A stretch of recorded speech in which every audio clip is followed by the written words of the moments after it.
Hello, and welcome back to CONVERGE, NetApp's CONVERGE 2025. We're in the final stretch here, and we have a special thing going on. We're going to be having a panel with NetApp's global go-to-market leadership team, and we're going to kind of talk about how things have evolved with NetApp and where NetApp is going in the future, and how we're getting it done, how they're getting it done going that way. So, really excited to invite back Gabie, thanks for coming back, the CMO for NetApp. We got Dallas, who's the Chief Commercial Officer for NetApp. Welcome to the show and welcome on theCUBE. We have Gabriel, who's the Senior Vice President Worldwide Go-to-Market Operations for NetApp as well. Welcome on. We have Ashish, who's the Senior Vice President of Cloud Sales. Welcome on board as well. And Srivatsan, who's the Chief Customer Success Officer with NetApp. Welcome on. Thank you. So, Gabie, let's kind of start with you. I think one of the things that we've been hearing, and we kind of talked about it a little bit earlier when you were on, is really the culture and the evolution that NetApp has gone through in the last 30 years to really, change but stay the same. And there's a lot of startups that are out there and a lot of people vying for this space. Yeah. How do you see this change, but yet how the brand has evolved going forward? Yeah, I think as a company in Silicon Valley in the technology industry, you have to be aware of who you are, and we like to define ourselves as, just because we've been around for 30 years, even if innovation is what we do, innovation is who we are at our very core, and we do that against a data backdrop, saying where we're going to innovate for our customers, for our partners, for the industry as a whole is going to be about making data accessible, secure, access anywhere. And so I think that that's really what's relevant here, is that we believe for our culture that we're innovators. We definitely agree that we are here to find new ways to help our customers. But I think most importantly, when you think about that all to me says that in this age of data that we've been living in, that especially NetApp has grown up in, that cloud, storage, AI, that we're ready for all of it. And I think that those kinds of principles are what we're really passionate about.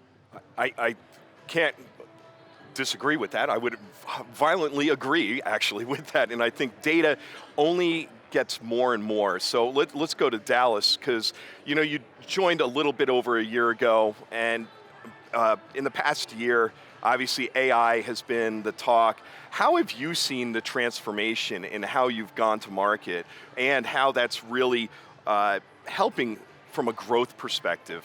Yeah, absolutely. We are incredibly excited about the AI opportunity because it matches what we do so well. One of the things that we've learned is that the number one reason that an AI project fails is because some misstep with data.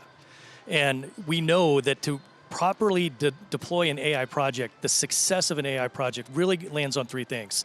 It's around data access, it's around data security, and then it's around your data access strategy on top of that. That's what we wrap around that. And so with those three foundations, if you look at the opportunity in the market, there's three areas in the market that we're looking at. One is data lakes. The second is that we're looking at AI software development. And then the third is we're looking at our AI factory capability. So when I think about the three things that we're best at, and I think about the three opportunities in the market that represent so much opportunity, I don't think we've ever been positioned better to go after this. And that's why we're really excited. So when you talk about growth, the opportunity to grow is quantum, and we're going to go after it.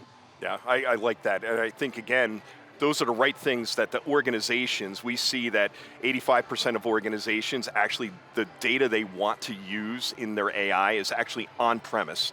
And what they want to do is be able to be flexible with it, as Gabie was talking about, going to the cloud and bringing it back and deploying inference out towards the edge and stuff like that. Absolutely. So really good stuff. Thank you. So we'll go over to Gabriel here. So how do you see the transformation happening with operations, and how is that really, how are you embracing that and really leading with that? Oh, that's a great question, and let me start with the definition of operational excellence that I have embraced on the team. And operational excellence do very few things with passion, high level of intensity, energy, and consistency. In the past few years, we have been driving that operational excellence at multiple levels, and we have transformed the overall operational team to be sure that we become a trust business partner with the sales organization, ensure that we provide the support that they need to really be in front of the customer and deliver our value proposition. This fiscal year is going to be about simplification. When you look into the pros, they do one thing really, really well, and I want to be sure that we drive that level of professional focus for the operational excellence by simplifying, unify the technology stack, and ensure that the sellers have what they need at the right moment to be sure that they are present and they really position NetApp as the key player for the customer, bring that solution. And that's what we have been doing. I will continue doing that. So a lot of it is about how you meet your sellers where they are and give them the right data at the right time and keep it frictionless. 100%. Focus at the right moment, at the right time, with the right tools to enable them to be successful. Excellent. So Ashish, everybody was saying, 5 years ago, we're going to go cloud first, and that's going to be it. I think I was always that hybrid was going to win the day because there's no one cloud that can rule the world. What are you seeing from a cloud perspective that NetApp's approach has given agility to your customers? What have you been seeing as you've gone out and talked to those customers? Yeah, what's most important to understand is that our customers are at different stages of cloud adoption. And cloud adoption is always dependent on what workloads work best on cloud or on-prem. So we follow a very workload-led approach. If VMware is a workload that customers want to migrate to the cloud, we've got services with Azure, we've got services with AWS and Google Cloud that'll help them migrate to the cloud. If SAP is a workload they want to migrate to the cloud, we've got services to do so. If there are certain static workloads that can remain on-prem, we've got products to do that as well. The differentiation is that today the customer needs true hybridity. It needs a passage where on-prem can move to the cloud and cloud can move back on-prem whenever the customer requires. In addition, there are geopolitical issues that are now coming up. There are more complex compliances, there are more regulation that are coming up where the customers actually need this hybridity even more. And guess what? There's only one company in the whole world that has first-party services with each of the hyperscalers. We've got services which are in each of their hyperscaler marketplaces as well. And therefore, whatever flexibility they need, whether it's for cloud migrations, whether it's for AI, whether it's for RAG or inferencing, they can get it from NetApp. There's nobody else that can do it for them.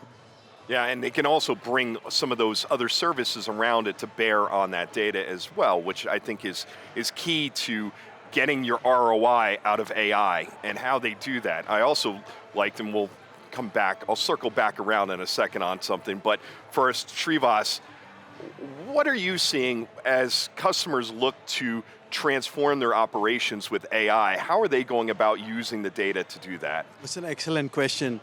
I think AI has fundamentally changed the way customers look at data and analytics. When you think about the three top use cases that any customer, and I can tell you from my experience using data, is number one, are we competitively different from our competition is the first question. Number two, are we making sure that we are driving the best experience for our customers? And number three, are we able to scale, which is where productivity and cost savings come in, right? I think those are probably the three top drivers that we see with our customers. And more so, and I can give you one example, right? I mean, with data, and to Ashish's point, right, truly becoming hybrid, customers are becoming hybrid, data is residing everywhere, you're also becoming very connected with your customers. So as our customers are trying to be very differentiated, they are using AI to understand their customers' information so that they can be more personalized. I think that's where it's a very fascinating world, how AI is literally transforming the way we look at data.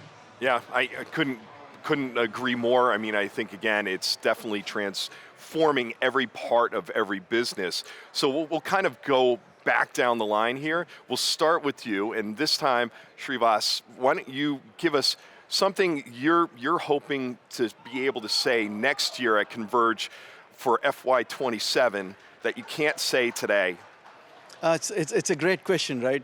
I think when you think about AI and generative AI, the way we are looking at generative AI and how we can use and put those use cases both internally, externally, is going to be pretty fascinating. You know, it's a great challenge that we are looking at. So when I think about our business and how we support our customers, I feel that's an area where we're going to be extremely transformative. That's what I would say at this point. I would agree. I think that's a great place. Sure. So Ashish, what do you think?